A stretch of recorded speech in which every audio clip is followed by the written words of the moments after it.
Alright, asante sana Dragon Dynasty, ikiwa basi uko ni kwenye ruti za introduction, endapo tukiwa basi tunaenda kuanza DJ Reto njia moja tena kabambe zaidi ni DJ Sunrise basi keti mabosishona, tukianza DJ Reto njia kama hii wana golden harvest presentation, ikiwa basi uko ni present basi tunaenda kuanza wahusika moja kwa moja. Golden Harvest presenter bas Korean film, akiwa basi ni Eastern Production Limited. Jet Li akiwa kubisi ni kwenye ruti za introduction. The Defender ikiwa basi ni title hapa basi la sinema. Christian Yang basi na Jason Maka Garden China Chin Kung basi Tom Lu Shikai basi akiwa basi kama ni line production executive production ni Chu Panchung basi Chu Panchung Jet Li santa sana. Hapa basi tunaenda kumpata basi jamaa moja akiwa basi kwenye ulinzi kutoka upande wa Bank of Thailand. Unaona? Sasa kuna jamaa moja ambaye basi anajulikana kama Jet Li. Unamwona? Jamaa huyu wenzangu ni Jet Li, ni waya ya umeme. Akiwa basi akimekea ulinzi manzi fulani upande wa Bank of Thailand. Unaona akimekea upande wa Bank of Thailand. Ulinzi kama kidogo tu hivi kukonekana kuna magaidi yanataka kuvamia upande huu wa swimming pool, mahali ambapo kuna manzi anayekewa basi ulinzi. Akiwa basi na mabodyguard watatu. Unaona mpenzi mtazamaji? Kukonekana magaidi wakazuka kwa mbovu nani, wakaanza kuwashuti, wakaanza kushuti ligali. Kila mtu sasa akaanza kuchukua achivizuie basi kutoka kwa marisasi nani, wakachacha nani, magaidi wakachacha kubaya tena zaidi. Unaona? Kisha wakatupa vitambaa zikaelea juu ya maji, lakini magaidi wakaanza basi kufika upande wa nani moja wakiwa basi ni wadedi tena zaidi, wanataka basi kuokoa ulinzi nje kama hiyo, lakini magaidi basi waliweza basi kupanda kwa wengi tena zaidi upande huu wakishika jamaa moja. Unaona jamaa moja kaletwa mbio, huyu basi raisi akaweza basi kushikwa mbaya mbovu nani, lakini sasa jamaa wetu Jet Li mtoto wa mama nani alianza basi magaidi mbaya mbovu nani wanashutiwa, mnakuja mchukue nani, nikiwa basi kama The Defender ubaya mbovu nani na kwa waya ya umeme from Beijing nani.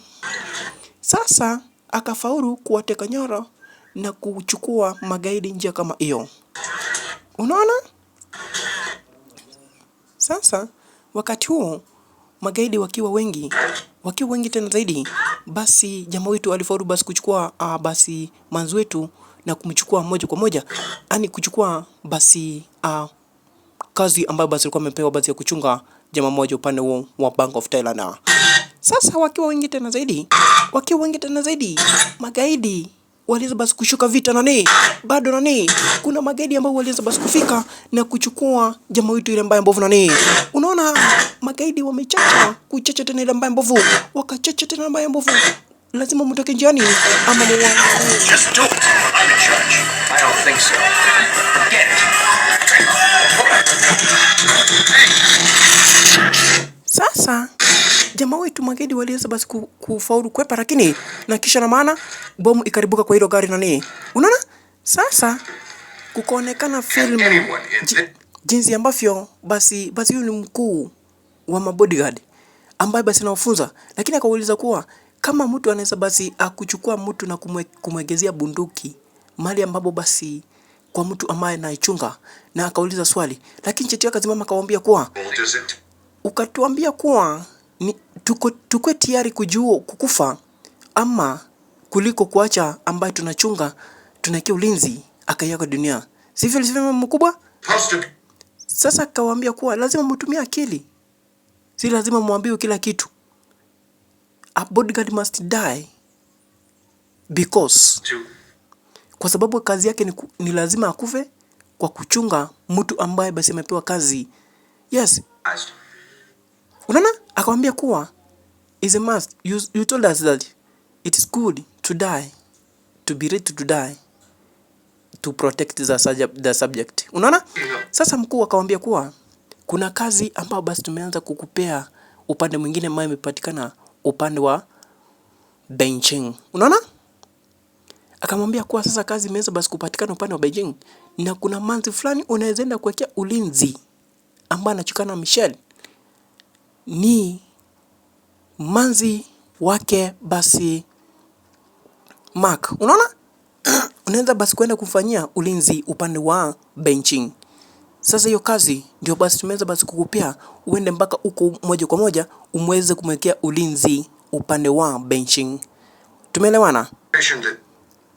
Alafu aka-agree na kisha moja kwa moja jamaa wetu basi aweze basi kwenda mpaka upande wa yani upande wa Beijing, aende basi kumwekea Mr. Chan amwekee basi ulinzi Mrs. Chan. Unaona?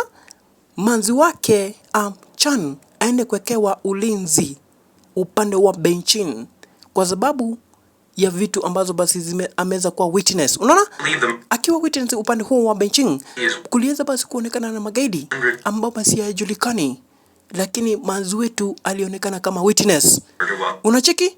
Alionekana kama witness wa vitu ambazo basi ziliweza basi kufanyika upande wa Beijing. Alishuhudia yeye mwenyewe akiona mtu basi akiwa basi ananyongwa akiwa ndani ya gari. Hivyo nani?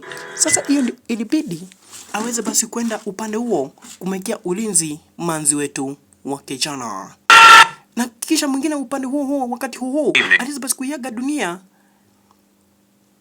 kwa elevator na kidogo itu hivi moja wawa nje kama hiyo akiwa basi anaenda kuingia kwa boot. Unaona?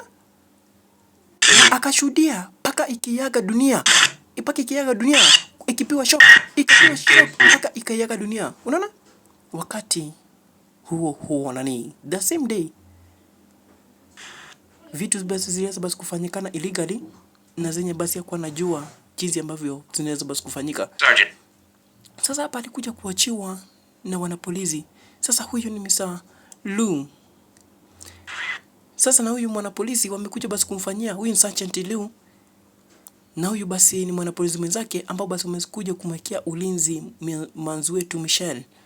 Na kisha na maana kumwatch kuwa jinsi ambavyo aliweza basi kuchukua ama kuonekana akishuhudia vitu ambazo ziliweza basi kufanyika na kuita wanapolisi upande huo wa Beijing kumwekea ulinzi. Na kisha na maana wakaanza kumtengenezea kila kitu na kumpea chai shika madam. Akaanza basi kukunywa na kuongojea ushahidi uweze basi kufanywa upande huo wa Beijing. Na Miss Yang aliweza basi kuulizwa kuwa Miss Yang, sasa unaweza jua hao wanaume ni nani basi ameweza basi kuonekana akifanya mauaji kwa wanaume wanne? Hebu jua ni nani ameweza basi kuyafanya haya mauaji ambayo basi tumeweza basi umeweza kuyashuhudia. Na kisha na mara kuambia kuwa huyu mwanaume ambaye basi mpili huyu, unaona huyu basi ndio basi ameweza basi kuonekana akiyafanya mauaji upande huo nani. Unaona? Sasa akiwa basi akiyafanya basi hayo yote akikuwa basi anafanya kuwekewa ulinzi na kufanya basi kuripoti na kuandika statement upande huo wa police station. Na kisha wanapolisi basi waliweza basi kutoka na kisha na maana wanaonekana namna gani na uone ni tabia mbaya kuweka sigara na unaweza nichoma eneo uso yangu na vile inakuanga na mauti hivi naweza waka moto ile nyingine mbaya. Ati bwana polisi mnatuambia nini? Sasa na huyu akakuja kumwambia, "Hey bwana, hii kazi lazima tuweze basi kufanya vizuri tu, lazima tuwaonyeshe sisi ni wadedri." Unaona nani? Tunawaonyesha sisi ni wadedri kwa hii kazi nani?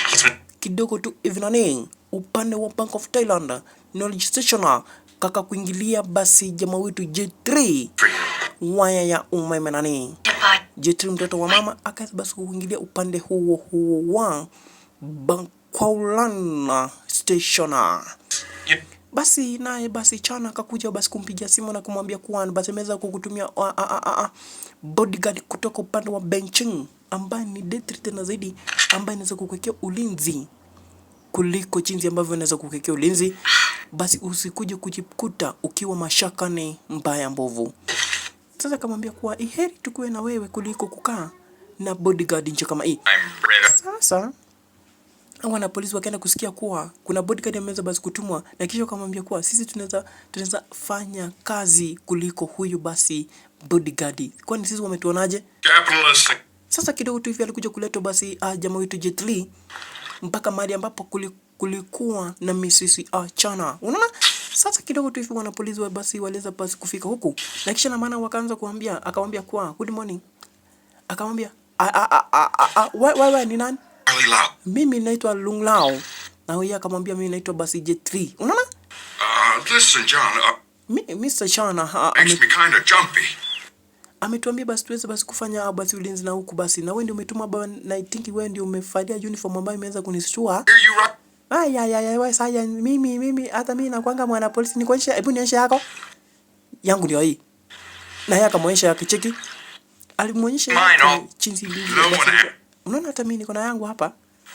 Na kisha na maana wakakuwa basi wakati huo wakiwa basi kwenye ulinzi upande huo wa Bank of Thailand, upande wa Beijing. Yes.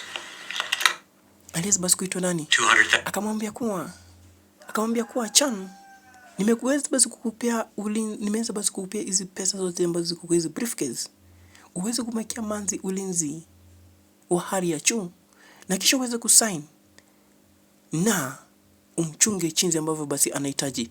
Lakini huyo akamwambia kuwa unaweza pata, anamwambia tuwapie hizo pesa kwa sababu tuko na shida mingi, tumekaa na shida mingi kwa hii police station. Tunachukua na pesa, hata tunachukua pesa ya wakulima, hata tunachukua pesa ya ongo, bila tunachukua hata pesa ya ongo ya chuni. Akamuuliza kuwa kwani Chani amesema muzikuse hiyo pesa, mata muzikure hiyo pesa, mkae muiangalianga tu, mumezange mate. Haya basi ikawa basi ni kama kawaida basi, naye basi jamaa wetu akaanza basi kufanya inspection katika huyu manzi basi. Akaanza basi kuangalia, akajua kuwa huyu manzi wetu anakuanga ni manzi wa hali ya juu. Who you are? Wa University of Mad fulani. Michelle Young. Kumbe Michelle Young anakuanga ni mwanafunzi katika shule fulani. Harvard, Sorbonne. You enjoy going out shopping? Yes. Tell me, am I supposed to be? Yes, akamuuliza basi niambie mahali ambapo basi nafaa kukaa tu saa hizi. Ability is to protect you. Akamwambia kuwa mimi kazi yangu nimekuja tu hapa, si maneno basi ya kujua mahali ambapo unaenda, lakini kazi yangu mimi ni kukuwekea ulinzi mpaka wakati ambapo usikunywe hiyo maji nani. Hapa kulikuwa na magaidi waliweza basi kufika nani mbaya mbovu nani kuteke manzi wetu maposition baz kuteke na kujaribu nini nani na kuanga waya magaidi ngoja, unaweza ua watu mpaka watu wa wenzako, msikuje kunijaribu hapa. Inaweza kuwa hata nyinyi ni magaidi kunijaribu mimi bwana, nakwanga ni waya ya umeme nani. Msiwezi basi kunijaribu mimi, nakwanga ni moto wa kupotelea mbari J3. Akamwambia kuwa mimi basi nimeweza basi kushoot. Waje ujinga na wewe kustua hapa jamaa wetu J3 anakwanga ni moto wa kupotelea mbari nani. What? Leave him alone. It was. Tuachane tukae sisi peke yetu. There's no way. Like the man said, it was empty. Billy. Charlie's bullets. I only took them out so I could see how a gun's supposed to work. Children shouldn't be playing with weapons. Sorry. Akamwambia kuwa basi usiwezi basi kucheza na hizo basi weapons kwa sababu hapa niko hatarini. Na akamwambia kuwa basi usiwezi basi kukunya kitu chochote kile ambacho mimi basi kama mimi bodyguard inafaa kukitest kabla basi hujaanza basi kukiweka basi ukikunywa nani. Manzi wetu sasa aliweza basi kuboeka sana, kwani ni lazima kila kitu basi nataka ukifanya lazima ukijue.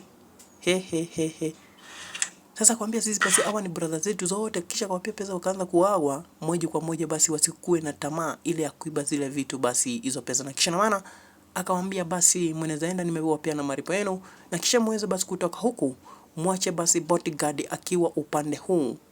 Unaona Lu aliweza basi kuitwa, akaweza basi kuwagawia wote marafiki zake pesa. Na kisha na maana jamaa wetu basi akaweza basi kuwavika mwisho na kwenda na kuongea na jamaa wetu basi Beijing. Na kisha na maana huku anaweka basi CCTV kila mahali kuhakikisha kuwa manzi wetu nani ako vyema tena vizuri tena zaidi, akiwa protective vile mbaya mbovu. Hey now, I'm not asking you for money. Akamwambia kuwa mimi sijakuomba pesa, mimi nimewapea kila kitu. Na kisha na maana kuwafahamisha kuwa mimi sitaki pesa wewe bwana. You do. I was just kidding. Mimi nataka hizo pesa nani kwa sababu niko na shida mingi hapa. Akamwambia kuwa mimi nilikupia pesa mara ya kwanza, si ulikataa? Right? That's one hell of a professional, that guy. Kisha akamwambia kuwa basi usiweze kukaa karibu na huyo basi mtu basi. Na huyo bwana akamwambia kuwa huyu guy is a very professional police bodyguard. Akamwambia hata mimi basi niko basi professional. Na kisha jamaa wetu basi akiwa basi upande huu ikiwa basi nyakati za usiku hakika basi ulinzi, na kisha na maana akikuwa basi ni check up, a security check up. Ukiwa basi mwana security lazima basi uweze basi kufanya basi security check up. Basi akafanya security check up basi akihakikisha kila kitu basi kiko shwari, yani shwari, kuhakikisha kwa manzi wetu ama compound basi iko hari vyema basi bila magaidi. I'm not opening. Alafu akakuja kumwambia Mishan, basi wewe kufungua hapa, akamwambia kuwa basi siwezi basi kufungua huko. Kisha akatoa master key akakuingilia ndani tena. Akamwambia kwani unaweza ingia basi kwa hizi room zangu hivi? Mkiwa basi upande wa benching, mnaweza basi kukaa basi mkiingia basi kwa nyumba za wanawake basi mkipata basi wakiwa ujije. Akamwambia kuwa basi uweze basi kukaa kwa room ambayo basi dirisha zimefunguliwa na kisha na maana kuzifunga tu.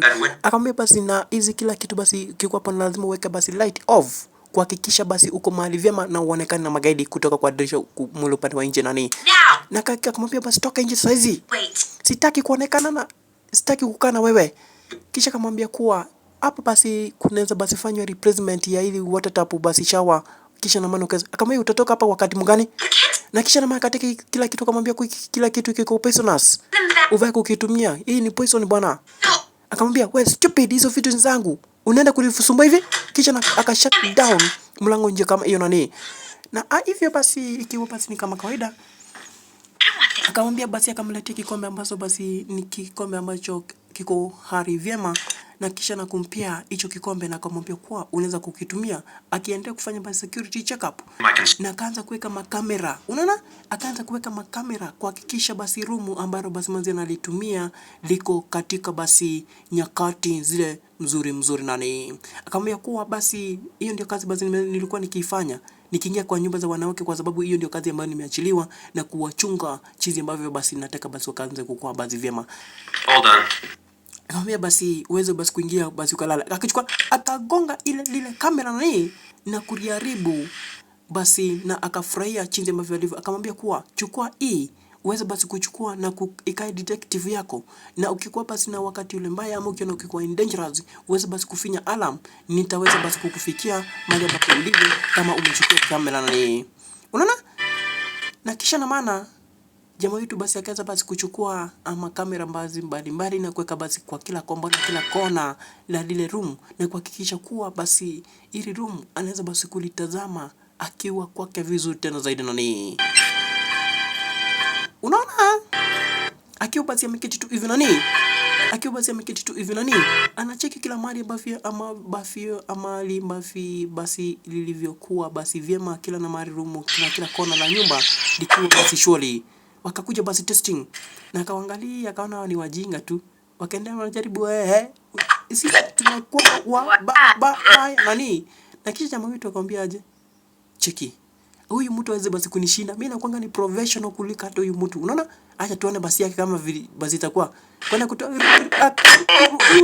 ikahang nisha ile kitu kulenga shaba mali ambapo basi kilikuwa tena videti tena zaidi. Unaona, na akatoka nani hivyo kuelekea upande wake mwingine. Unacheki?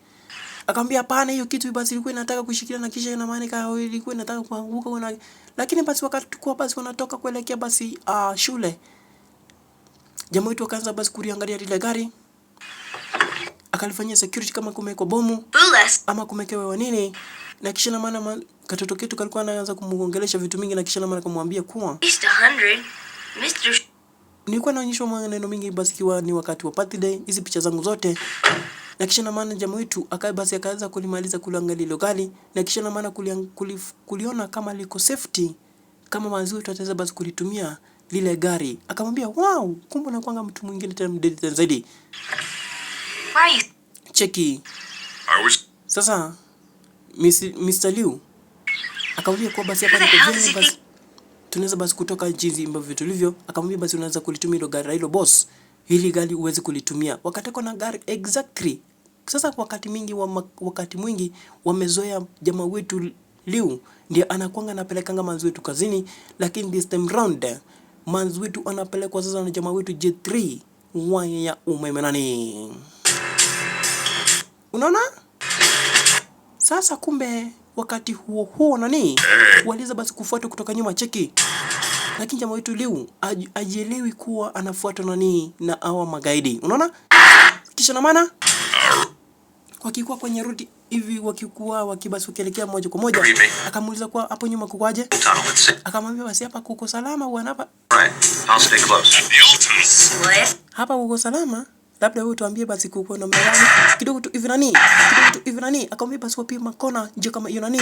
Wakabasi wakaenda basi moja kwa moja wakateki basi ma position nje kama hiyo, lakini kidogo tu hivi nani, kwa side mirror uliweza basi kuonekana kuna motorbike ambalo linakuja bamba tu bamba moja kwa moja wako na wao nani. Unaona? Akamwambia basi Liu, hebu angalia upande wako wa nyuma wa side mirror, basi uweze kumpoteza uone kama anaweza kukufuata huyo guide nani. Ucheki magaidi basi wakikuwa moja kwa bamba tu bamba nani, waliweza basi kumfuata jamaa wetu mbaya mbovu. Unaona?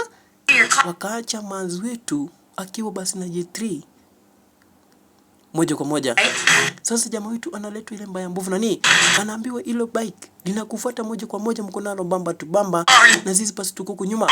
Wamezoea basi jamaa wetu basi, haya abande bwana, munisaidie sasa, mune mtego bwana, na mimi ziwange na experience bwana, abande uweze kunisaidia bwana. Jamaa wetu sasa alikaza speed mbio, kumbe mbele yake kukonekana kuna lori linakuja nani, mbaya mbovu na bike inaleta jamaa wetu mbaya, kisha kushika mahande nani kushika bike kupita acha. Hakuna mtu nani. Sasa akaanza kufuata, mbele yake kuna lori, nyuma magaidi. Wewe mnataka nini hapa? Tunataka mazutu hapa, kwani kuna mna gani? Ya bande waki pole tu, tunajua sisi, mimi naweza kuwekelea risasi yake bande, zame kidogo. Sasa jamaa wetu wakakuja wakapita wakamwaje wakiwa na magaidi nje kama hiyo nani, cheki. Na manzi wetu akiwa basi shuleni akiwafunza basi watoto wetu kwa shule nje kama akamuulizia basi ilikuwa namna gani basi ulikuja kufaulu aje kutoka kwa magaidi. Abande bwana unaniajanga hapa, aki uliniajia bwana kazi mzito. Hadi mimi sasa ndio nakwanga bodi. We ukweli uliniaja haki nijua, lakini jaribu nikapiga yeye teke moja. Hali ya kama. Okay basi hapa ndio manzi wetu anakuanga basi akifunza wanafunzi wengi tena zaidi kwa kiwa basi shule nje kama endapo basi kiwa basi nyakati mingi tena zaidi. Na manzi wetu anabwekanga na hiyo kazi. Unaona? Anabwekanga na jamaa wetu akiwa basi namfunza akiwa basi shuleni nje kama kupewa ulinzi. Sasa kidogo tu hivi principal wa shule alikuja kumuuliza kwa huyu mtu ni mtu aina gani. Sasa jamaa wetu ananiwekea hapa CCTV, ananiwekea kila kitu hapa, ananiwekea kila mahali, anapigia boyfriend wake kumwambia hayo maneno, Mr. Chana. Unaona? Akamwambia kuwa basi nimehakikisha kuwa uweze basi kukua hali salama mpaka wakati ambapo basi tutakuja kukutana nikitoka upande wa Amerika, tuweze basi kuoana. Na jamaa wetu akamwambia kuwa kama basi hujafurahia basi na ile kazi ambazo na basi naweza basi kukifanya, mimi basi naweza toka na nisahau upande huu na niachane kulichunga manzi, kwa sababu hiyo ndio kazi yangu nimewekewa kumchunga, nihakikishe kuwa ako hali salama kuliko sasa hivi sasa. Unaona? Mpaka wakati ambapo tutakuja kugundua au magaidi ni akina nani ambao basi wanataka kuteke over na kumuangamisha manzi wetu. Lakini Mr. Chana akamwambia basi usiweze kutoka hapo kwa sababu mimi nakupenda tena zaidi. Ndio maana nikakutafuta upande wa bank. Ndio uweze basi kukuja mpaka upande huu, uweze basi kunichungia manzi wangu awe hali salama nani. Na manzi wetu akamwambia kwa huyo jamaa ataweza basi kukuchunga kwa sababu ni professional bodyguard ama professional defender kutoka upande wa Beijing, na yeye ndiye amechaguliwa na serikali kuu, na yeye ndio basi mtu mwenye akuna experience kukuchunga jinsi ambavyo basi tunaweza basi kuhitaji. Lakini manzi wetu akamwambia kuwa anichunge mpaka wakati gani? Yaani weziona hivi kama badala tukae na wewe tukaishi na wewe ndio tukae tukipendana wewe, kwani uniwekea bodyguard ndio afanye nini? Kwani wewe uweziona kama mapenzi ni mzuri? Akapoza ile simu nani? Akamwambia kuwa manzi wetu anataka basi akae na Mr. Chan. Lakini akamwambia kuwa kwa sababu anataka basi akae, kisha akapima maji pH yake kama ajui kama maji iko hali vyema ama haiko vyema, na kisha na maana akamwambia manzi wetu sasa kila kitanda kiko vyema na kila kitu kiko shwari, unaweza basi kulala nani. Manzi wetu akaona hii ni upushi, siazilala kwa hiyo kitanda chenye chini nani. Jamaa wetu akamcheki, akacheki kwa CCTV na akahakikisha kuwa manzi wetu amelala chini, amemkosa kwa kitanda nani. Cheki, manzi wetu amemkosa kwa kitanda lakini akaona kamelala chini. Siku iliyofuata basi jamaa wetu basi alikuja kumwekea ulinzi akiwa basi ana swim kwa swimming pool, akifurahia vyema tena vizuri tena zaidi jinsi ambavyo basi anacheza na maji, na jamaa wetu basi akaenda basi kumchunga, sasa wakaenda wakabeti. Sasa jamaa wetu Liu wakaenda wakabeti na farasi. Na kuna shida mingi tena zaidi, anataka kubeti ili aweze basi kupata pesa. Basi akaenda kuwatibu watoto wake kwa shule. Unacheki? Anaenda kumtibu mtoto wake ambaye basi akona shida ile mbaya mbovu tena nani, anaenda kufanywa basi upasuaji nani. Lakini pesa imemkosa, ndio maana akiwa basi akifanya hii kazi. Lakini basi aliweza basi kukula, na huyu mwana polisi akamwambia, "Kwani unataka nini? Nimeshapedi na nimewini hizo pesa zako. Sasa unaniambia nini namna hii?" Wakiwa kiende kubeti mchezo wa farasi, na kisha kumwambia, "Naweza kukuekelea yani mgongo hii wewe, tabia kungu wewe." Okay, basi ikiwa basi ni kama kawaida, basi aliweza basi kutoa passport nje kama hiyo nani. Hata kama kuna shida mingi. Yeah, what? Huh? I know it's late. You'll have your money before the semester's over. More than half. Yes, I have it. But it's in my wife's name. And it's being invested. And wisely, I might add. Ndio basi aliweza basi kupiwa simu na basi kutoka nyumbani, akaambiwa kuwa basi hizo pesa basi utaweza basi kuzipata lini. Lakini na jamaa akamwambia kuwa basi naenda kuzitafuta, lakini wakati huu ni nyakati za usiku. Wakiwa basi wanakula chakula nje kama alisikia detonator. Alisikia kuwa manzi wetu ali mbaya mbovu nani. Sasa jamaa wetu akataki maposition cheki na naye. Asante sana. Kisha kuingia kwa room akamkosa manzi wetu. Unaona? J3 kumbe kwenda kuangalia kwa bafu nani, akamwona akiwa basi anaenda basi kuoga nje kama hiyo nani, na kisha na maana akaondoka vizuri tena zaidi nani. Toka nje. Ujinga, mnakuja 3 rate na mimi nimeshafika mapema. Ai. Pole. Ni mimi ndio nimeguza hiyo kitu nani.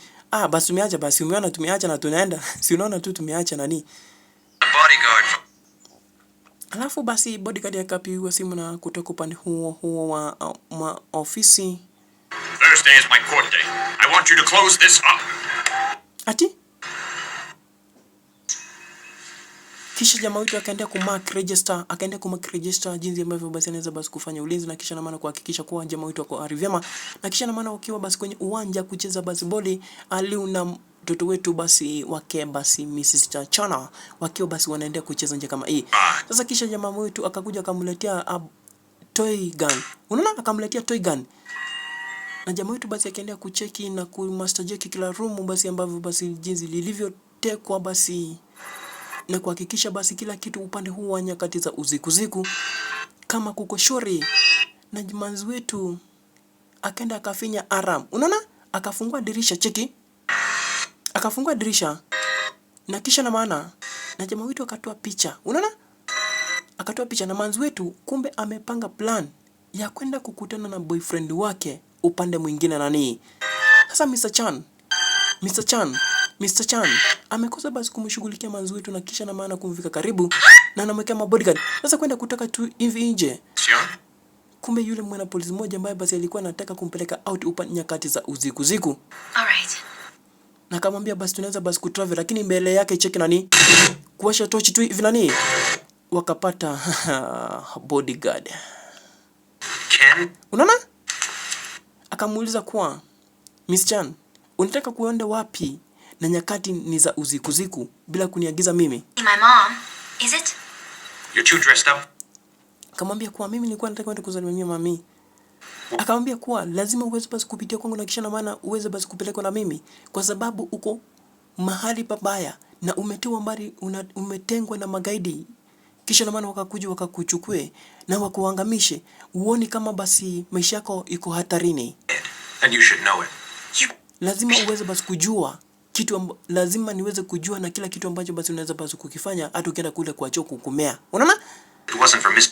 Lazima uweze kuniletea information yoyote ile ambayo basi unataka kwenda basi kulifanya, na mimi lazima nikufikishie, nikuwekea ulinzi mali popote basi unaweza basi ukaweza basi kukafika. Toka hapa na wewe ng'ombe hii. Is that my fault? I can't help it if this is what I was born with. I love being attractive. I do. And I love having all these things. Is that wrong? I'm tired of everyone. Ndio kisha na maana kumwambia kwa basi mimi nimeweza basi kuchoka na kila mtu ambaye basi yako hapa upande huu, na nimeweza basi kuacha nchi kama vile ambazo nimewacha, na kisha na maana akamwambia sorry Mr. Chan, na akampia andika chivunje kama hiyo nani. Unaona? Akaanza basi kujipanguza machozi chinzi ambavyo basi ameweza basi kulia, akakishana kuambia kwa si lazima basi mweze kujua na kila kitu ambacho mimi naweza kukifanya, na mimi basi nimeacha basi kuchoka na nyinyi, na mniweza basi kuniachana na nani.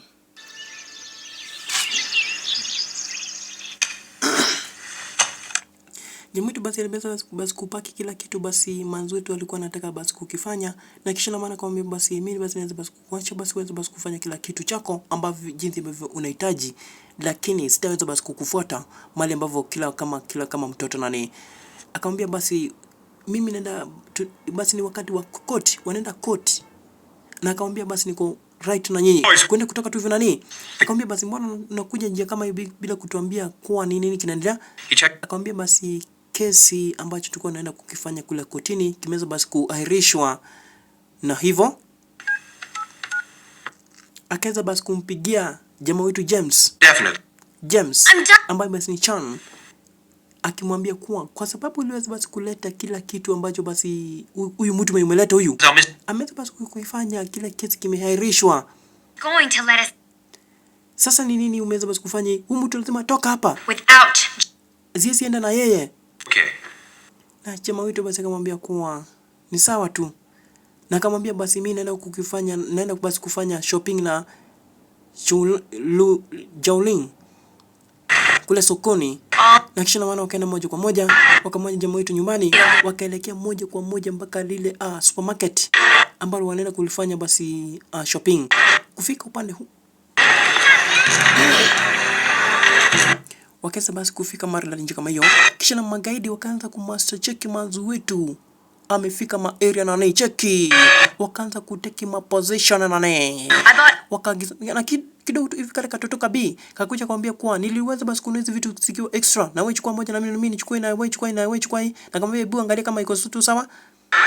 Akamwambia basi iko very non poisonous, na kisha akamwambia kwa basi hiyo kitu iko tu sawa, endelea kukula.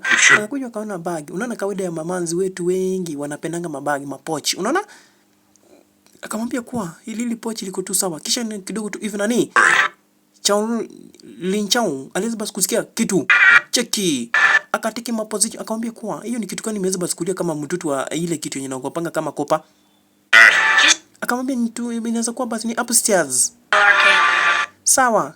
Wakaendelea tu na shughuli zile za kawaida nani, lakini muchunge manzi wetu, muchunge, na wataka kuniwaambia kuwa tena vizuri tena zaidi, hapa ndani nani kuna magaidi ambayo basi yameweza basi kutumwa upande huu, wanataka basi wakuangamishe moja kwa moja nani. Haya basi wakaendelea na shughuli za kawaida, wakaendelea kuteka position nje kama hiyo magaidi, na wakaingia kwa elevator nani. Kuingia kwa elevator na jamaa wetu akachukua lile pistol lake basi, na akafika kwa marafiki zake cheki. Wewe. Hiyo ni kitu gani sasa unatuletea hapa? Hiyo ni kitu upusi hiyo. Hiyo si bunduki sisi. Now it's him. Unaona? Kidogo manzi wetu basi akiwa na mwanapolisi kaenda basi kuchukua kwa elevator, wakafika basi room 16 basi ambao mahali ambao walikuwa wanavaa kufika, na wakaanza kushuka baka room au wanataka kupanda baka room 16 wakiwa ndani ya elevator. Jamaa wetu mwanapolisi basi kumuongeleza manzi wetu anataka basi kumkatia manzi wetu wakiwa kwa elevator. Na Shaolin aliye kupiga basi simu nje kama alikuja kanyang'anywa na yule Kabi, akamnyang'anya bunduki na kisha na maana akamrudishia ile bunduki ambalo basi ni fake kwa mvuko wake. Cheki nani, unaona? The first rate. Na akaendelea basi kuongea na simu uchizi ambavyo vilivyo kawaida, ikiwa basi room 8, room 9, 10 kisha na kufika. Cheki, kumbe gaidi ikakuwa basi mission fail. Manzi wetu uchunge uko na gaidi ndani ya elevator. Cheki, naye jamaa wetu basi akiwa basi ameteki maposition nje kama akiteki maposition nje kama manzi wetu basi cheki nani magaidi basi basi kufika upande huu. Cheki gaidi anataka kutoa ile pistol na yeye anateki maposition. Manzi wetu uchunge kisha na maana uko mahali ambapo ni hatari mbaya tena zaidi. Gaidi kwenda kuchukua ile bunduki kwenda kumshuti manzi wetu nani naye J3 mtoto wa mama nani akiwa basi ameka ulinzi hali ya juu. Cheki, gaidi kwenda kutoa bunduki tu hivi nani akakuta kopa. Cheki nani akakuta kopa. Manzi wetu uchunge na wewe uchunge tena zaidi, uchunge likaegezwa kwenye ukuta nani kwenda kushuti. Gaidi akakutwa ile mbambo fulani, unaona? Akamwambia kuwa kama sikukwambia basi kama nikuje na wewe nani. Gaidi akachukua ile picha na kisha na maana akaanza basi kutoka nani. Cheki naye manzi wetu akatekiwa maposition na kisha na maana akachukuliwa njia moja tena zaidi. Akamwambia kuwa manzi wetu, mimi nimekuja hapa kukuchunga, ni heri ni yake dunia kuliko wewe kuiaga dunia, kwa sababu kazi yangu ni kuweka basi advantage. Kisha magaidi akachukua ile bunduki wakashoot Kabi, wakashoot na kisha na kualert magaidi. Cheki nani sasa, magaidi wamechocha tena mbaya tena zaidi, wamepata basi time nzuri ya kukimbisha manzi wetu. Cheki magaidi sasa jamaa wetu aliweza basi kutazama magaidi wote, akajua wako na kitu moja unique. Unaona? Lazima magaidi hawa wanajuana jinsi ambavyo basi. Na hao wameka mabunduki yakakuwa masilaiza nani. Cheki manzi wetu nani. Kwenda jamaa wetu kutoka nyuma kupita mbovu nani. Magaidi nyinyi mjue mimi basi nakuanga J3 mtoto wa mama nani. Sasa J3 akatazama magaidi, akaona magaidi wako na kitu moja unique. Naye Shaolin anakimbia na bunduki ambalo basi ni fake. Anaenda kushuti lakini wapi nani? Kutafuta manzi wetu amwekea ulinzi. Naye magaidi huku, cheki. Magaidi huku wanamtazama, cheki. Wanainua kichwa juu. Cheki nani? Tazama tu vizuri tena zaidi kuangalia basi kama basi maposition yanaendelea vipi. Cheki nani akatazama akaona tu vizuri tena zaidi. Niliweza basi kuona kuua gaidi moja ambaye basi akona kala moja ya blue ya red. Cheki the same unique. Akachukua bunduki. Cheki nani akachukua bunduki. Cheki aina ya apparatus pistol kwenda kutoto akamshoot before asignify kumwangamisha manzi wetu nani. Wengine wanashuka kwa elevator. Cheki nani sichaze mbaya mbovu nani. Kumechacha magaidi ni wengi tena ni wengi zaidi. Cheki magaidi akamwambia tunataka tu huyu msichana, si unaona kumbe wewe ni brother yangu. Cheki venye alimshoot kutoka nyuma, wewe enda kumshoot akamshoot mbaya mbovu. Amevalia exactly, unaona akona mark exactly kaya magaidi, unaona. Sasa hiyo ndio inaweza basi kumsignify kama yeye ni gaidi, lakini yeye si gaidi. Cheki manzi wetu usunge kwenda kutazama kisha na maana kwa keke ujinga mwaji manzi aende ama muiage dunia. Cheki magaidi bado hawajakubali, wakati kutoa mapisho. Wengine wanajifanya ni mawaka kwa hizo supermarket, lakini ni mkuje wana nani. Cheki magazini Pata gaidi moja wewe. Unajita nani huyu? Nakwanga moto. J3 wa mama nani kuangusha mabaruni. Nakwanga moto wa kupotea bauri. Cheki. Sasa na kisha maana akakuja akamwambia kuwa ikiwa basi ni nyakati zile za usiku basi nyakati zikiwa kwa supermarket, magaidi wakaweza basi kufika nani mbaya mbovu nani mabaruni kisha na kupoteza form ya magaidi na kupotezea ili waziweze basi kuona vizuri penye manzi wetu alipo. Cheki. Mabaluni yanaanguka yakiwa mingi tena zaidi, yananyesha na kisha kwenda kwa manzi wetu na kisha kumpeleka na kuonyesha magaidi marisasi tena mingi tena mingi zaidi. Kidogo tu hivi kukaweza basi kufika na mwana polisi. Cheki. Kumbe si mwana polisi na kabda mbele yake magaidi. Simama hapo mali ulivyo. Akamwambia chukua hii bunduki, hiyo ni bunduki fake. Akaitupa mbali na kisha kushutiwa marisasi. Hiyo ilikuwa ni bunduki fake nani? Akashutiwa mbaya mbovu. Cheki hizi basi kufanyiwa na jamaa wetu J3. Unaona? I'm sorry. No, I'm not dying, Billy. I've got my bulletproof vest on. So you won't die? Usiweze basi kuiaga dunia. Say no to die. Lile lilikuwa ni bunduki fake ambalo liweza basi kunilunia. Lakini basi nimeweza basi kusema sorry kwa sababu nimeweza basi kukifanya ni kitu kingine kibaya tena zaidi. Sasa manzi wetu alikuja basi kufungwa na jamaa wetu na kisa na manzi wetu akaanza kumpenda jamaa wetu J3. Unaona? Siku ya kwanza nakuja kumwambia J3. Thank you. Unaona? Why are you crying? Akakuja akaulizia jamaa wetu, "Mbona unalia sasa?" I'm sorry. Akamwambia, "I'm sorry." For taking the gun? Kwa sababu umepeleka basi hilo bunduki la jamaa wetu Tom. Akamwambia, "Hapana. Usiweze basi kusema sorry." Na usizoe kusema sorry kila wakati. Master. Siku moja master moja kuna mwanafunzi mmoja alikuwa mgaidi tena zaidi tena vibaya zaidi. Akamwambia basi alikuwa anakifanya kila kosa akiendelea kukisema I'm sorry. Na akamwambia kuwa siku moja sasa master alikuwa amelala kwa lile chumba lake akiwa basi amechoka tena vibaya zaidi, alikuwa amelala 444. Na kisha huyo kijana ambaye alikuwa anapenda kusema sorry akachukua moto na akachoma. Jinsi ambavyo aliweza basi kuchoma lile nyumba na master akaiaga dunia. Na master akateketea mule ndani. Wakati aliaga dunia, huyu mtoto alikosa mtu siku moja kumwambia I'm sorry. Cheki.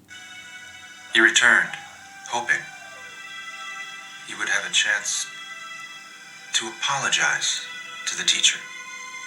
He was sure that saying those words would redeem him. There was no opportunity to say those words. The fire made sure of that. The master died in the flaming temple. The boy stopped saying I'm sorry.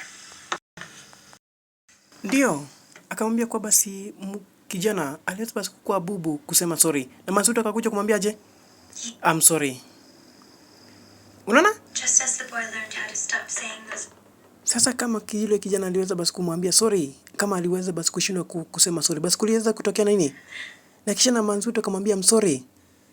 For the first time, Manzuto anakuja basi kufanya apologize kwa jamaa wetu basi J3.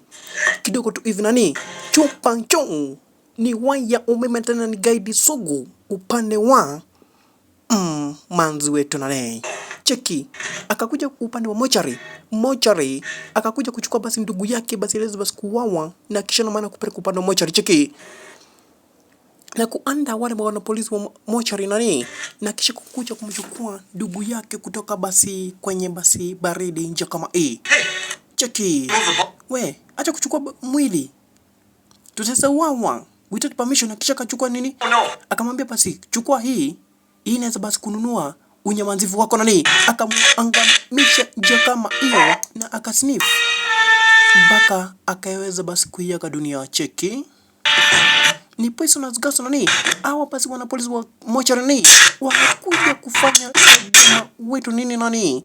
Huyu Chu Pang-chung ni waya nani, akafunja kama huyu. Cheki kufunja, akakatanishwa shingo. Cheki na pia ni unique nani, huyu ni waya, anakuanga waya ya umeme nani. Chu Pang-chung hapana machezo nani, ukikosea ni stima. Cheki na kumaliza ncho kama hiyo magaidi, na kisha na maana akatoka na mwili wake basi jamaa ndugu yake nani. Cheki, asante sana.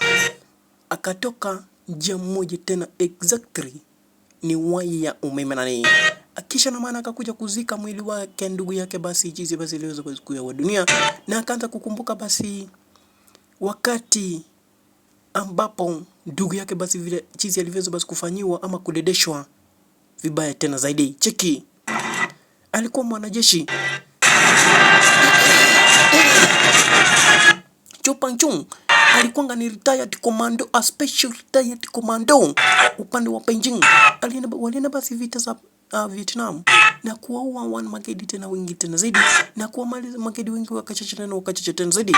Jamaa wetu akakuja akashoot ndugu yake basi Chu Pang-chung nje kama hiyo, unaona, na akamkumbuka tena vizuri zaidi. Ikawa basi ni uzuni kwake Chu Pang-chung kumuzika ndugu yake basi, ni uzuni tena mingi tena kubwa tena zaidi, na kuweza basi kuteketeza mwili wake basi Chu Pang-chung, na kisha na maana kumwambia kuwa ndugu yangu ameweza basi kukufa na wewe you gonna die, na kukisha kupasua makakari. Cheki, akamuua je kama hiyo. Cheki, You could be dead also, as well as your boss. The wounds are very strange. The victims all died from a loss of blood. ndio I don't know what kind of weapon caused this. Hawaji kitu ambacho basi kimeweza basi kufanya haya mauaji. It's rapid blood loss. Thank you, Doctor. Sorry? Don't mention it. They killed these guys to get to the core. Na haya basi maumivu ni unique. Anyway, thanks for taking him out. Na aliweza basi kuacha picha kweli mochari. Your arm all right? Na jamaa wetu akakuja kufanya basi investigation wakiwa basi na Chaoleng. I would have. Yeah, come on. Twende basi kufanya uchunguzi. Ask you again. Do you know? Wakakuja basi kwenye mtu mmoja basi akakuja kuulizwa kwa unajua mtu? Don't threaten my client. He has the right not to answer, and you... Wakamwambia kwa don't harass my client. You'll be sorry. You'll be sorry. Na yeye jamaa wetu akiwa basi kule manyumbani akachukua moja kwa moja akaanza kufanya investigation moja kwa moja, na kisha na maana akakuja kugundua Chu Pang-chung ni waya ya umeme nani, is a retired a special commando. I think he's retired Red Army. Unasikiza? Is a special retired army. Let me know when you find anything out, okay? Na akawaambia kwa basi naende basi kufanya uchunguzi tena vizuri zaidi.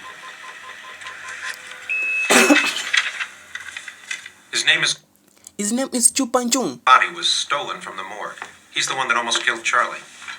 Here's something to keep us going. Naye jamaa wetu manzi wetu Michelle akakuja basi akaleta basi chakula kwake jamaa wetu basi J3, na kisha na maana wakaanza kukumbuka chiki vita vibazilizo basi kushuka na makedi wakachacha tena zaidi, na basi kwa katika maposition kama hiyo basi na nyakati ni za asubuhi wakakuja wakapata sigara. Cheki, kumbe ni mtego, ilikuwa ni setup. Cheki nani na ndugu yake basi aliweza basi kuoa, na kila mtu basi ameweza basi kuoa na Chu Pang-chung anawekwa X. Sasa manzi wetu acha uwawa, yeye ndio tu amesalia na jamaa wetu basi J3, unaona, na kamvua basi kanaweza basi kunyesha nje kama na manzi wetu Michelle alikuja basi huku kumunoki jamaa wetu basi J3, unaona, ni wendete athirere ni wendete muno. Yeah, kisha kamwambia kuwa But do you think we could start over? Ni wandirane wandurundi. What else do bodyguards do?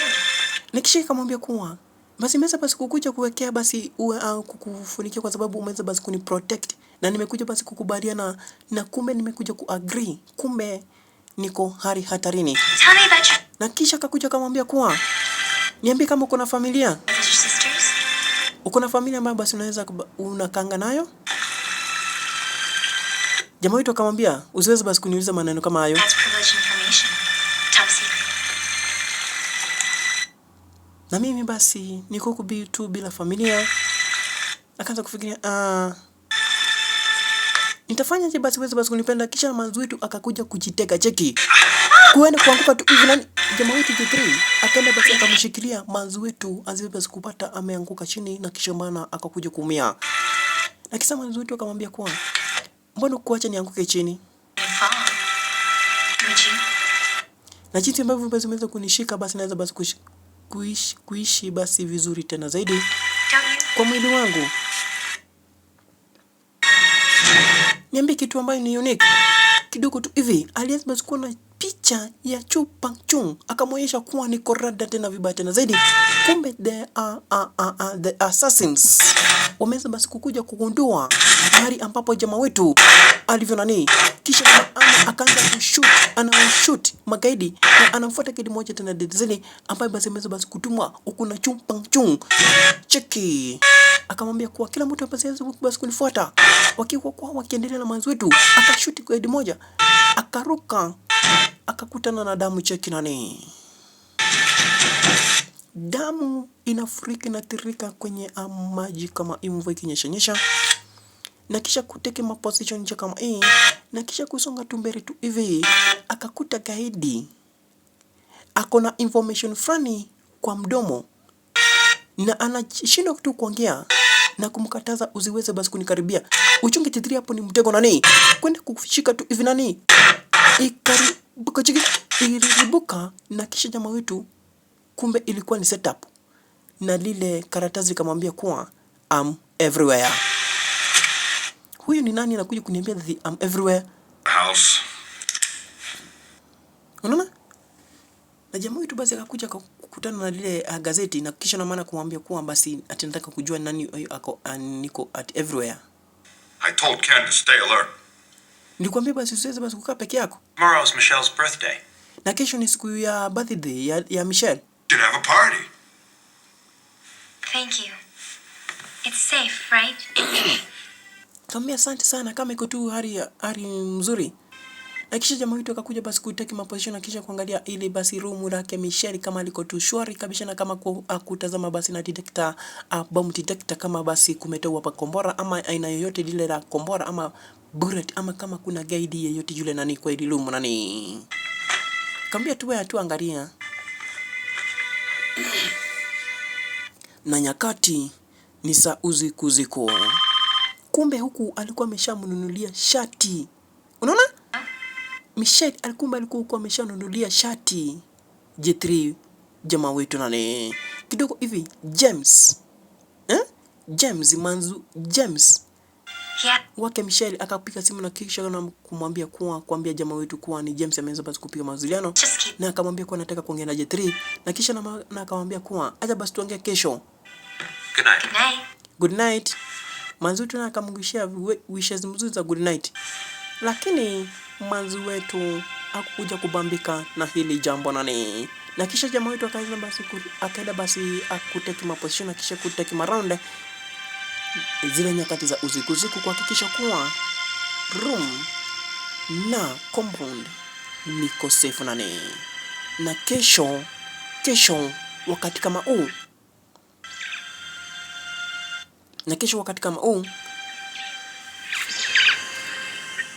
ni birthday yake manzi wetu Michelle. Happy birthday to you. Check Everything is just perfect. You know. Na kisha akamletea kila kitu ambacho basi alikuwa anahitaji kama vile akakuja kushukuru kwa kila kitu kimekuja kukua vizuri na birthday yake ikaendelea jinsi ambavyo alikuwa anahitaji nani. Unaona? Make a wish. Mpenzi mtazamaji.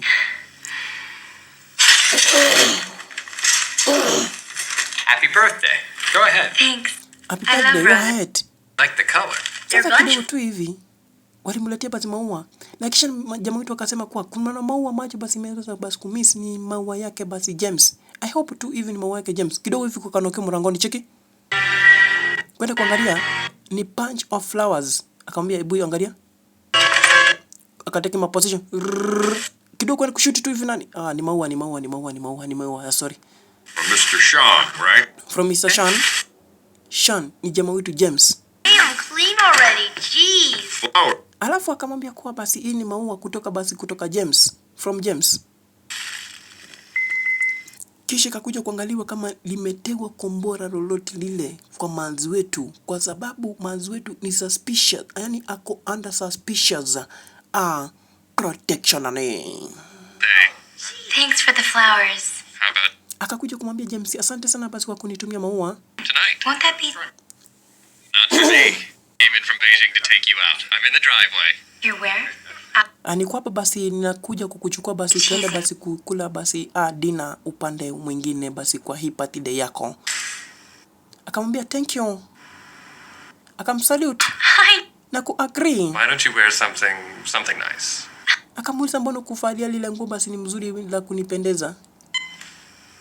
Akamwambia ni sawa. Akamwambia basi tunaweza toka na huyu bodyguard wetu.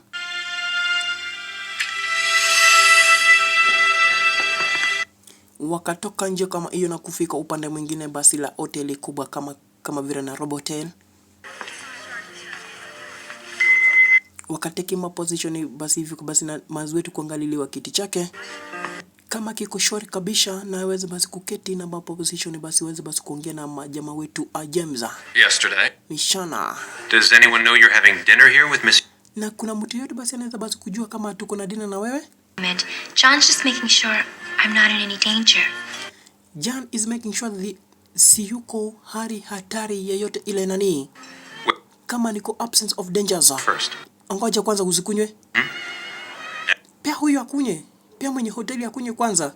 Kwani uamini chakula chetu? Take for the safety. Chukua kwanza hilo chakula bwana. Excuse me. Na akakuja kabasi akachukua basi kumbe na kuhakikisha kuwa lile chakula basi liko safe, na kisha akamwambia basi mnaweza basi kuconsume, na hivyo basi hilo chakula alina sumu. Na kisha akamwambia kuwa huyu huyu basi J3 anakuja kuniekea kila kitu kiweze basi kukua shuri, na hakuna danger yote ambayo inaweza basi kuoffense, kwa sababu huyu J3 ameweza basi kuniekea ulinzi ambao ni wa hali ya juu tena zaidi. Kisha James anakuja huku basi kumpea manzi wetu mapenzi.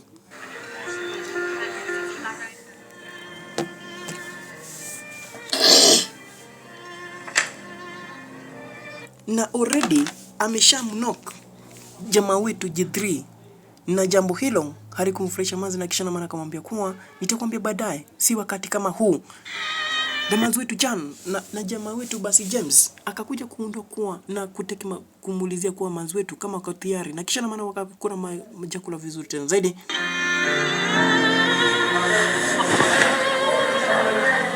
Wakaendelea kukula na kuongea basi kuhusu basi hali yao na maisha yao ya kesho, na about his happy birthday. Anaendelea kuishiwa happy birthday exactly kama yake basi DJ Sunrise akiwa basi na mke wake Afeli. Cheki wakiendelea kutabasamu huku wakionyeshana mapenzi nje kama So how was the dinner? It was nice. So akamuuliza how was the dinner? No, really. I need to use the ladies' room.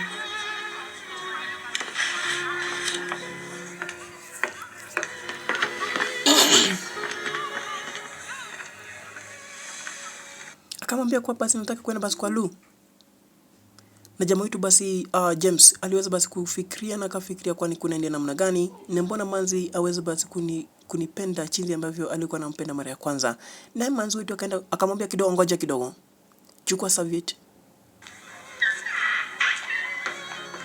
Kwenda kuingia tu ndani tu hivi nani akakutana na mama. Cheki na huyu na yeye. Kidogo tu hivi kuna mama ameanguka chini na ningeidi uchunge tena vibaya tena zaidi kwa sababu uko kila mahali umetegwa vibaya tena zaidi manzi wetu Michelle. Your boyfriend's a... Akamwambia wewe the boyfriend of Sean? Akamwambia ndio. Asante sana kwa kunisaidia. We go home? Mbona akakuja kumjua? Na huyu kabisa akakuja kumwambia kuwa tunaweza kwenda nyumbani. Maybe it's not Billy's kind of restaurant. Michelle. Asante sana basi wa kukutana na wewe upande huu na nitaweza kurudi wakati huu upande wa Beijing. Nimekuja kukuona basi uko tu vyema. Tena nataka kurudi upande wa Beijing nikiwa basi nikikuacha huku na nikikuwa mpenzi wangu na let me go now. Cheki. Naye akamwambia basi J3, uweze basi kunichungia huyo manzi na kisha na maana nimeweza basi kuacha na nimewacha tena mkiwa tena vizuri tena zaidi na uweze kumwekea ulinzi wa hali ya juu tena zaidi. Kisha na maana akaanza basi kuchomoka upande huu na kisha kuelekea moja kwa moja to the city of Beijing upande wa China.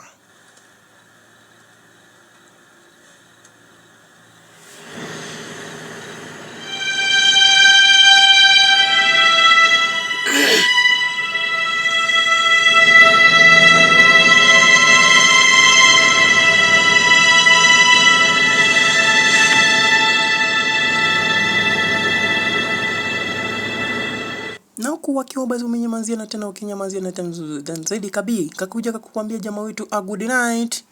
Good night. Cheki.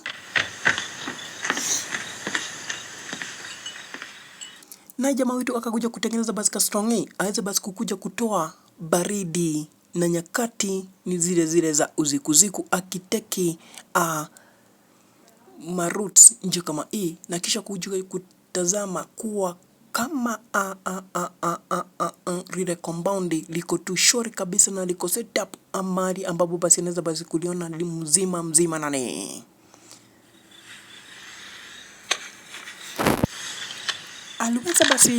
Aliweza basi kuchukua lile basi detector lake la CCTV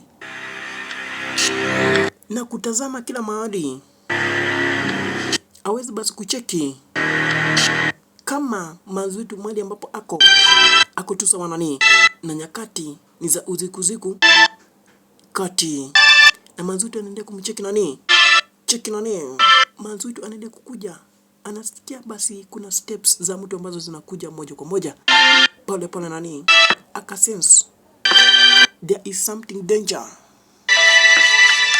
Kumbe manzi wetu naye anakuja, kumbe alikuwa ameshamnock jamaa wetu mundu wa kairetwe ni wendete Making the rounds? I'm going to making rounds. Na unaenda wapi? Kabla hujaenda ku make rounds, nataka kukusurprise. Cheki. Let me help you. Na akamwambia ngoja acha nikuvalishe nani? Bible, like you. It's... Jamaa wetu akaenda kuangalia lile saa lenye amenunuliwa na ile saa lenye alikuanga nalo la zamani. Ni saa ambalo ni la hali ya juu tena zaidi. Na lile lake limezeeka mbaya mbovu nani. Unacheki? I won't see you once this is over. Akamwambia kwa basi wakati ukisha basi. You probably won't. You never know. Akamwambia basi Good night. huwezi jua kila kitu ambacho basi naweza kukuambia.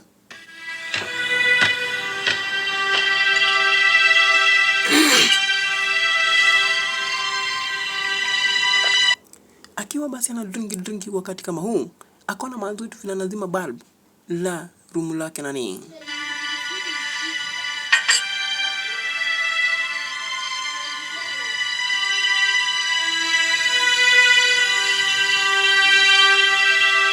Na manzo tu akaanza kumchungulia jamaa wetu kama basi amesense anything about love.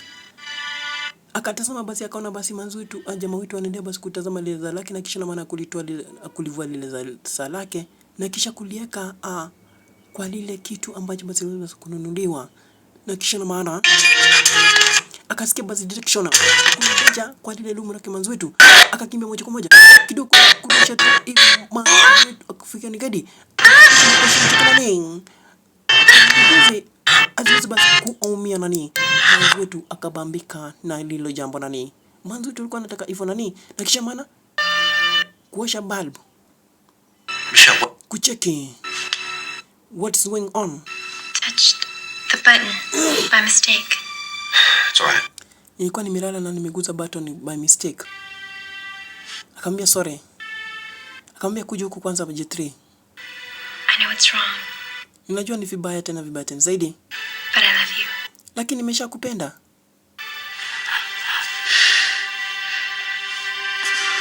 Jamaa wetu J3 akuamini na hilo jambo nani. Hey, come on. I'm serious na nimeshakupenda. Lazima tulale na wewe upande huu wa usiku. Na unaweza kunikiss? Kwenda kumkiss tu hivi jamaa wetu akachukua lile dirisha na kulifunga cheki. Manzutu akaenda kasimama kwa mlango. I don't know what Na kumbe Manzi akitaka, Manzi mtazamaji akitaka ameshataka nani. Jamaa wetu akamwambia basi kuja nikukiss. Akakuja kwenda kumkiss tu hivi nani. Kwenda kumkiss tu hivi nani. Manzutu akiwa serious na akarudisha mlango nani. Kaambia pana. Na kuheshimu kwa sababu you are the assignment. Yenye nilipewa basi. Siwezi kufanyia kila kitu kibaya unless Manzutu akachukua balbu na akazima. Akamwambia kama unaogopa balbu ndio, lakini mpenzi mtazamaji akawaza lile balbu lenye linatoka nyuma nani. Na jamaa wetu kwenda kumtazama jinsi ambavyo basi amevalia na jinsi ambavyo ameumbika mzima. Cheki. Makosa. J3 utalifanya nini nani? Na msichana amekufa na gidhinyako. Unaona? Amekufa na gidhinyako. Baya mbovu nani. Hawa ni wale wako na brand A positive nani. Unaona?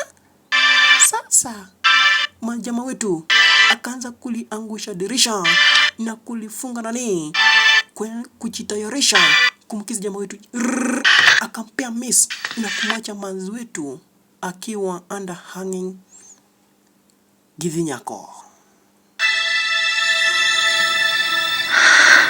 Unaona?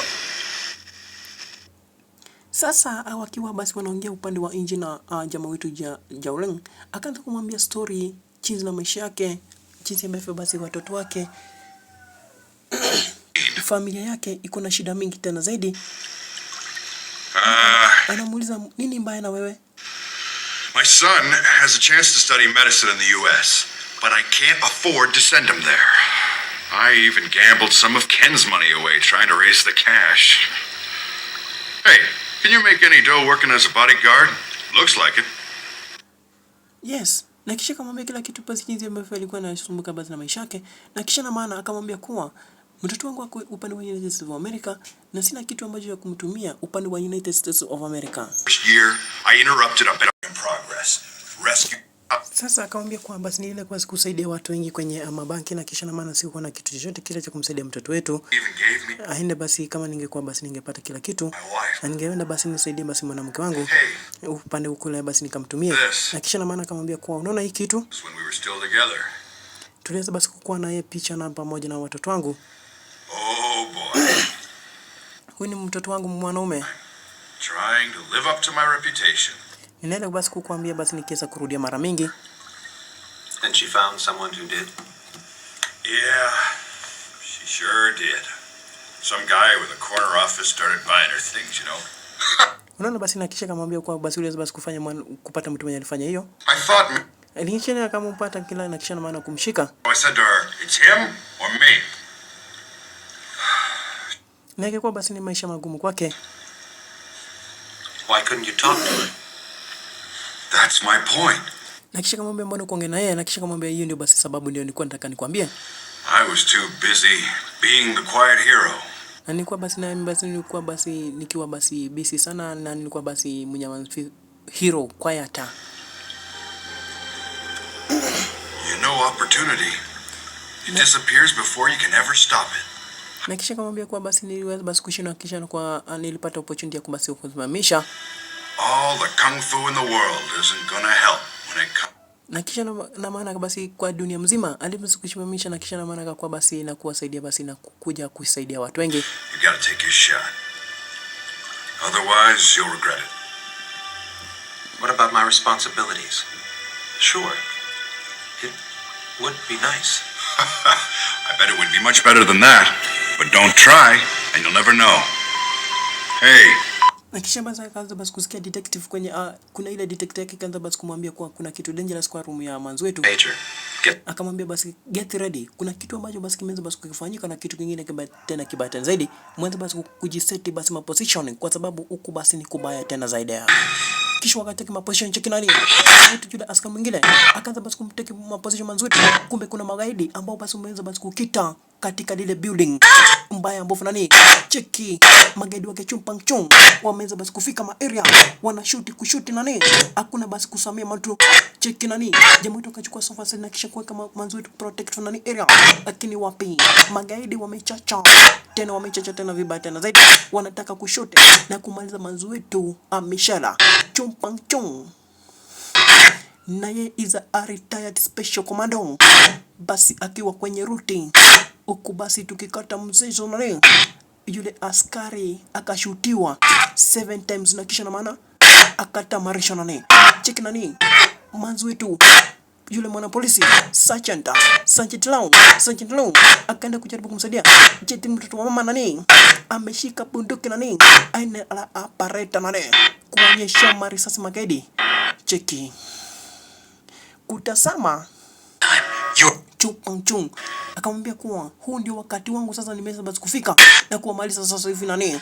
Jamaa wetu akateki ma position cheki the defender akateki ma position cheki J3 bunduki sasa wako baina ya Chupang na magaidi wake J3 akimprotect manzi wetu kwa ili hatari sasa na cheki ni kubaya tena vibaya tena zaidi.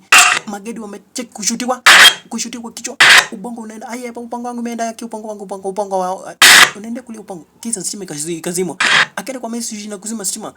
Sasa the defender ukupishe basi ikiwa ni kwenye route za mwisho.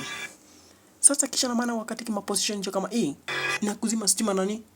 Sasa magaidi wakati kima position naye akachukua torch kurusha torch akaona magaidi mahali ambapo wako na kisha akaanza kuwashoot moja kwa moja ile mbovu na Chupang akacheki ndio ujinga akatem penye torch inatoka kisha kushoot torch uchunge nani akashoot mahali ambapo kuna torch na kisha kuamariza kama hiyo nani akajua kumbe unatumia ujanja kama huu.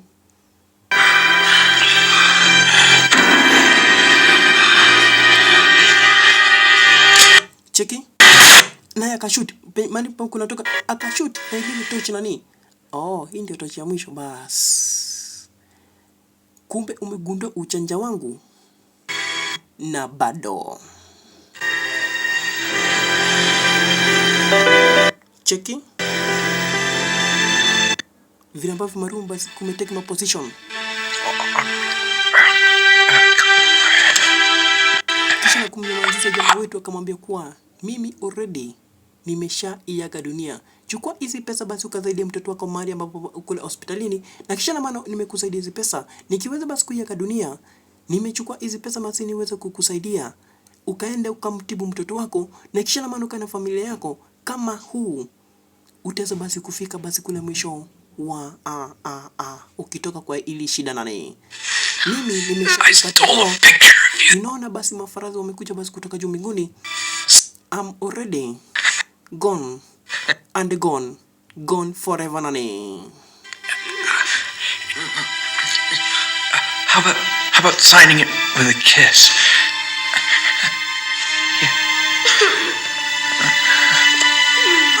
Akamwonyesha kwa picha basi nimekupea ile picha basi nilikuwa na mimi nimeshakupenda lakini sasa nimeikata roho na nimeenda I have gone and gone forever.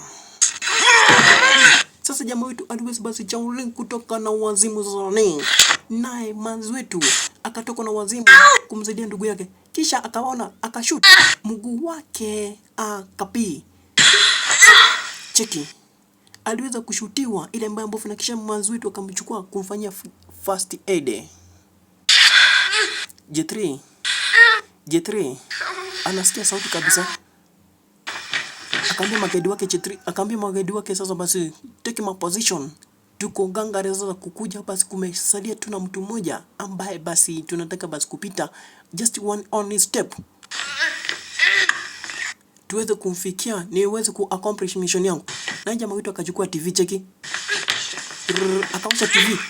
Atumie TV sasa kuwatazama hao magaidi wote mahali ambapo wameteke position. Nani? Magaidi, muweze kuchunga nani? Huyu sasa ni the defender na nyinyi mko na mtu ambaye basi ni retired commando.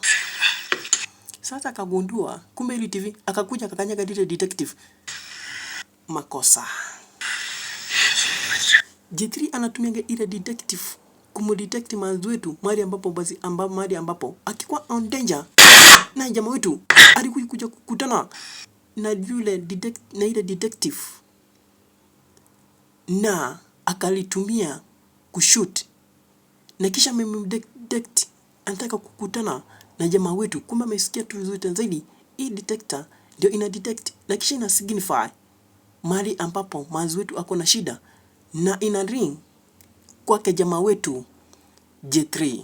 Na kisha sasa nataka kumsikia tu vizuri zaidi mari position, mari ambapo J3, mari ambapo cheki kumbe amekuta manzi wetu nani. Sasa akaanza kumkuta naye manzi wetu, kumbe chumpang amewadetect mari ambapo walipo, na kisha maana kuwa shoot magaidi, cheki kuwa take my position, na yeye basi kumprotect manzi wetu mari ambapo tena vizuri zaidi. Magaidi mchunge, maana steam ikawashwa sana nani. Akamwambia kuwa cheki filling with gas. And the doors are muziweze kushoot kwa sababu flaming gas imeweza basi kushutiwa na kuharibika, na mkiweza basi kushoot na dirisha zote zimeweza basi kufungwa na kila mali kumeweza kufungwa, na mkishuti tu hivi nani kila mtu ataweza basi kuiaga na hakuna mali ambapo basi mtaweza kuenda. Kama mnapenda uhai wenu muziweze kushoot. Chupa Nchunga kamwambia kuwa ulimuua ndugu yangu na mimi lazima, hii ndio wakati na huu ndio wakati ninafaa kukuona nimekuweka kando. Kama si hivyo nani. Kisha akachukua bunduki. Unajaribu kunitisha nini? Na mimi umeua rafiki yangu wamekufa basi. He killed my brother. Akawa na mimi unauliwa ndugu yangu. Akayaga dunia kabisa na akauyaga dunia kabisa na akayaga dunia. And then you're going to die. Na kisha kamwambia then you are going to die. Kwa sababu ya kumuua ndugu yangu. Kwenda weka kidole kwenye trigger tu hivi nani. Ndio wake waliopa kukufa. Kisha maana akachukua visu puta magaidi kwa kifua na kuiweka dunia. Sasa naye ndugu yangu kisha maana kumchukua ndugu yake kifua na magaidi wote wakafungwa kichwa nani. Sasa ikasadia jamaa wetu Chumpang naye basi anaenda kubasi kukabiliana na magaidi, na kisha na magaidi wamechacha kudembaya mbovu nani. Checking the defender ukubishi basi, mpenzi mtazamaji, ikiwa ni kwenye route cha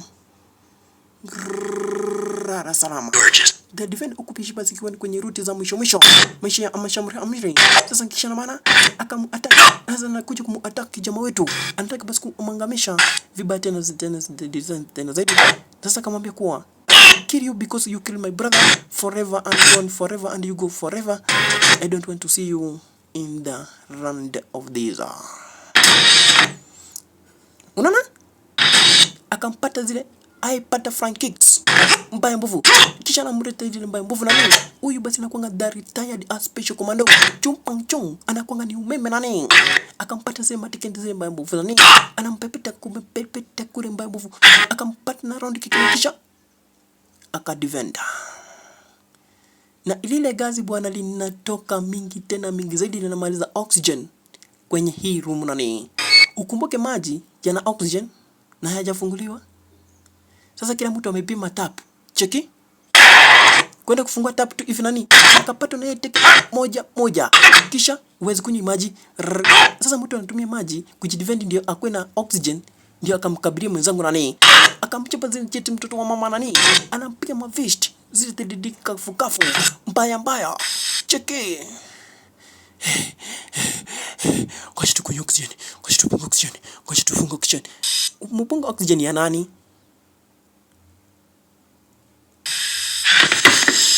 Na gazi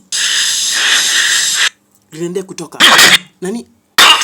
Chupa anajaribu kuenda wapi nani? Hapa ni kunyonga sasa, kaanza kumnyonga, na hakuna oxygen. Akachukua mkono, akamteka tena. Akaanza kufunja mkono kunyonga na hakuna oxygen. Nataka bwana oxygen nani? Nataka oxygen. Ngoja tupigane bwana. Ngoja tukunywe oxygen ndio tupigane. Bwana. Sasa oxygen gazi imekuwa referee. Wanaambia gazi ifizimiki kwa kunywa oxygen. Akapata teke. Jamaa wetu akakunywa maji. Hawezi kunywa maji na mimi. Akapata teke ya apata flying punch reverse kick. Cheki. Akapata punch reverse kick. Akisha jamaa wetu akamtembesha nani? Akamshuka. Anamjaribu kumgonga na shuka. Lakini wapi? Huwezi kunywa hiyo maji. Guide huyu unakaa sana wapi kunywa maji? Na mimi niko hapa kideti sana zaidi. Cheki. Kumharakisha Guide. Kisha akamnyonga na shuka. Kumnyonga. Akashikilia lumps filament. Anajaribu kumnyonga ndio. Lakini Chumpang Chung anazidi kukuwa mdeti tena zaidi na kila wakati. Sasa naye akakunywa maji anaenda ikazimwa. Unanizimia bwana, unanifanyia nini? Uisheri wa nini? Bwana kinipe maji kwanza nikunywe bwana, tupigane vizuri. Akashika tap na kisha kafunja, ndio maji kakuja mingi. Kufunja tapu, cheki kufunja tapu. Tapu ile mbaya na maji sasa ndio katoka mingi tena zaidi vile ambavyo unataka. Sasa akakuja kunywa maji yote na kuachiosho bado. Hata kama umeharibu tapu nani? Uweze kunywa maji na kisha namrete ile mbaya mbovu. Anamharakisha Guide. Lakini wapi? Anajaribu kutumia zile panta flying punch kick. Wapi? Anatumia nini zile kwa upande wa Rift Valley? Wapi? Akatumia spring punch kisha kumtupa akafunja stage. Chumpang Chung akismart kwenda kutoa ile dirisha. Jamaa wetu akatumia zile dirisha sasa kani kumpoteshia fahamu na kisha kumkatanisha zile dirisha, cheki nani? Akampepeta kutumia zile curtains za dirisha. Kisha kumpa akapata snap kick.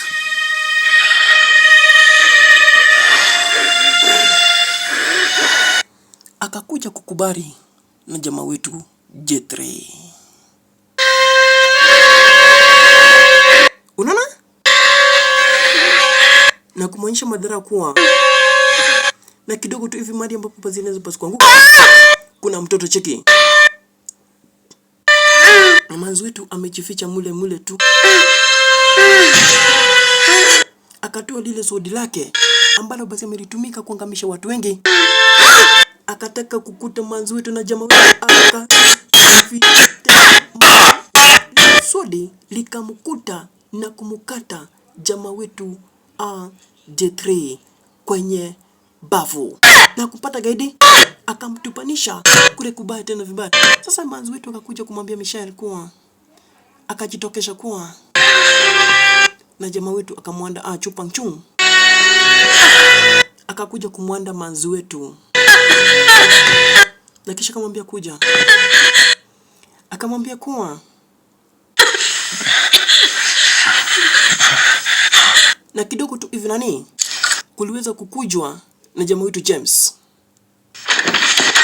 kwenda kutoka makosa na gasi ni mingi tena zaidi. Ngoja kidogo. Wait, msipigane kwanza.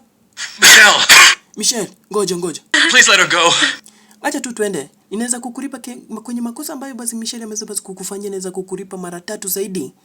Chinzi ambavyo basi Michelle ameweza basi kukukosea. Kisha kamwambia kuwa he killed my brother. Huyu ndiye aliua ndugu yangu. Aliweza basi kumshoot mara 7 na akayaga dunia. Na mimi huu ndio wakati niko na hao. Ninataka niweze basi kushoot huyu manzi 7 times as he shooted my brother. Na huu ndio wakati basi unao peke yake na tena muhimu tena zaidi uweze basi kusaidia manzi wako. Ndio mwende na yeye. Mimi sinaacha na kulipwa na 10 million. Mulipe yeye kwa sababu yeye ndiye aliweza basi kuwa ndugu yangu wakati tulikuwa kwenye vita. Remember? I'm the assassin na yeye ni the defender. Sasa nataka basi kuja kudefend huyu manzi wako asiweze basi kuyaga dunia kwenye hili bullet na isiweze basi kupita hii kopa isiweze basi kumuua. Na huu ndio wakati nataka kumtumia niweze kumshoot huyu manzi 7 times. Na kisha nimwache basi akiaga dunia, na nyinyi basi mweze kusikia tu vizuri jinsi ambavyo niliweza basi kusikia vizuri wakati ndugu yangu aliaga dunia. Akamwambia Chan, let me die. Kwenda kuweka kidole kwenye tu trigger tu hivi nani. Kwenda kuweka kidole zuia. Ikapata jamaa wetu. Tena kwa bega.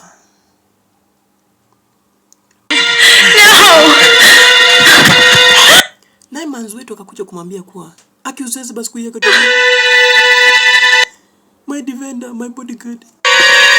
Usiwezi basi kuiweka dunia.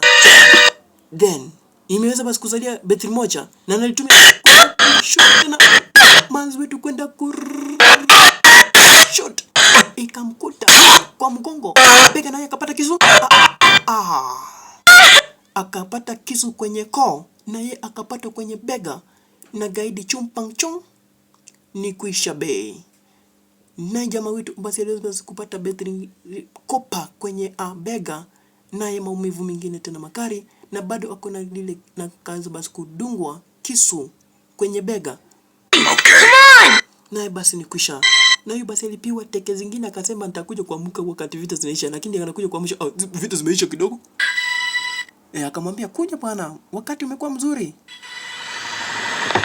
Na jamaa wetu basi aliweza basi kusaidia manzi wetu na kisha maana kumaliza ugaidi ambao ulikuwa basi upande ule wa Beijing. Na kisha jamaa wetu basi aliweza basi kumaliza kazi na kisha na maana akakuja kuchukuliwa na kusafirishwa kuelekea upande mwingine na akapewa basi bunduki lake na kisha kama zawadi na maana mwisho wa Dijarito mwisho akaweza basi kusafirishwa mpaka upande mwingine wa Beijing. Akaelekea basi na kumwaja James na basi na manzi wake na wao wanaendelea kuharakisha moja kwa moja mpaka upande ule basi wa mpakani kuelekea upande wa Beijing na kumwaja manzi wetu na kumwaga na kisha na maana kwenda tu hivi to Sergeant Lau. Akawapea basi na kuwaga tena vizuri tena zaidi na kuwacha basi mwisho nje kama hiyo nani. Step on it, okay? Na manzi wetu, we're going to be late. You could get authorization for Chang to stay in Hong Kong. With all your money, you could pull the strings. Tuko karibu basi kufika upande wa Hong Kong. Na jamaa wetu basi aliweza basi kuacha zile pesa na kisha na maana kumwacha yule basi mwana polisi pesa kwa sababu alikuwa na shida mingi. Aenda akasaidia watoto wake basi mahali ambapo palikuwa anaenda kufanywa surgery. But akaenda basi kufanywa surgery akamwambia basi nimeweza basi kuacha hizo pesa na kisha na maana ukaenda kusaidia familia yako kwa sababu tumeweza basi kumaliza na upande huu. Mimi sikuwa na haja na pesa na nimekuacha hizo pesa.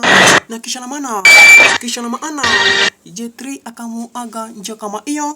Na mwisho lakini ukaenda kufika tu hivi nani? Jamaa wetu alikuwa ameshaenda. Lakini akaambiwa kuwa kitu ambacho basi tunaweza basi kukuachia ni iki nani. Kwenda kufika ni too late. I have written authorization for Mr. Chang to remain in Hong Kong. Mr. Chang wishes to return to Beijing. Na basi akamwambia kuwa Mr. Chan tukanda kutoka na Mr. Chan. Naye basi akamwambia kuwa basi nimeweza basi akamwambia kuwa aliyeweza kuniacha hiki niweze kukuachana nini kama zawadi ambao basi ameweza basi kukuchunga tena vizuri zaidi, na hii ndio tu ameweza basi kuniachia kisha nikuachie je kama hii. Asante sana. Manzi wetu kwenda kufungua tu hivi nani? Alikuta nini? Saa lake J3 na kisha na maana ndipo basi aweze basi kumkumbuka basi J3 kuwa basi anampenda nani na kisha na maana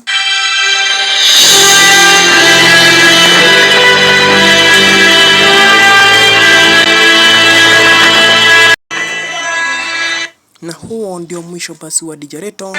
DJ Sanders ukupishe basi ni mwisho DJ Sanders ukupishe ni kwenye ruti za mwisho.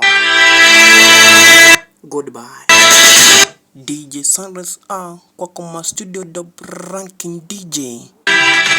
top best DJ Sunrise. DJ Sunrise.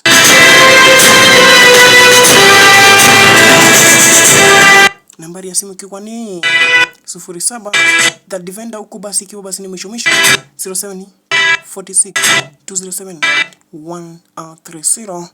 Ukitaka basi kunipigia simu ni kufahamisha kila kitu, na kisha na maana kwa watch movie zangu kule YouTube, basi go unsubscribe The Defender. Mwisho wa DJ Reto.